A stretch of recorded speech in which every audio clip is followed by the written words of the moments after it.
Hey everyone, hope you're all doing well. This is the building where I'm staying in, lit, at Heidebeek. Anyways, this week, again, update a little bit more about the classes. As I shared last week, we had an overview of the kings and lots of teaching on the kings. This week, we've been diving into the prophets after already a short introduction. The week before, we dove specifically into the prophet of Amos this week. It was very interesting. I think already with the teaching about the kings and getting the big picture of the history of Israel and the Jews, it's making a lot more sense. But going in depth of one prophet and actually really understanding, like, I don't know, before when I would read the prophets, it would often just be like stories and symbols, and it would be like judgment here, hope there, and I would be like, what is going on? But this was really good. It makes me really excited to study more of the prophets as well.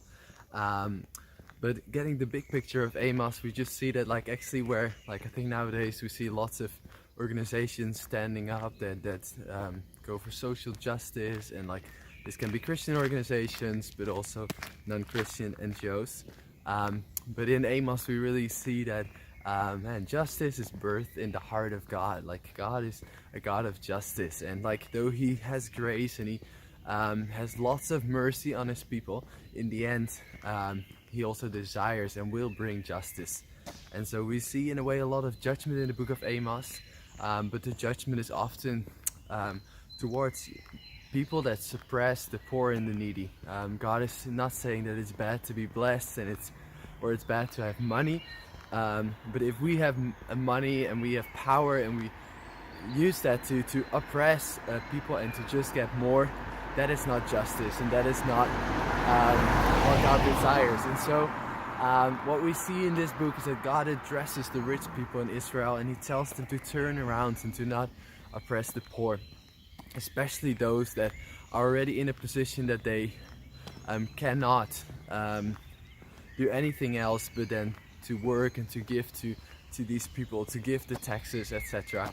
And it was very interesting, almost along the line, how this week we had an experience that really made us, like, I was talking with my classmate, one of my classmates who shared that back home in his country, like, people have to work sometimes for a salary of just $1, and actually they have to be happy that they have a job with that. And it's just crazy, they're put in a situation where they cannot else but receive the oppression and yet even be thankful for it. So that was really strange. And this week, actually, in some ways a little unfortunate, but at the same time it was really special in this way to receive a deeper revelation.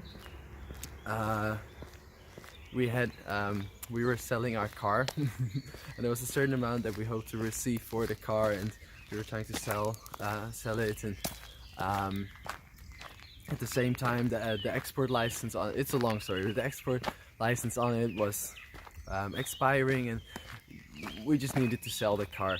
And then a man came by, and in a way he saw our position. He saw that we did not have a lot of knowledge. He saw that we didn't have a lot of money, and that we had to get rid of the car. And so in the end, like, he was from that position really able to in a way, like, buy the car a lot cheaper than we hoped to sell it for. But at the same time we were in the position that we had to get rid of it. So I felt like we were kind of like receiving less than we should have, but yet we had to be thankful for it, and we had no other choice in a way. So even though this is nothing compared to some of the injustice that is happening in the world, it did really help with receiving just a little bit more revelation of what it means to be in a position where you cannot but just accept whatever is given to you. And I think especially as Christians we are called to actually make people aware of, and as well be not just be a voice but also be the hands and feet in bringing in freeing the oppressed, because that is what the gospel is. It's setting free people spiritually, but also it's a gospel against injustice in this world. So that's a little revelation from this week. Hope you're doing well. Be blessed. See you next week.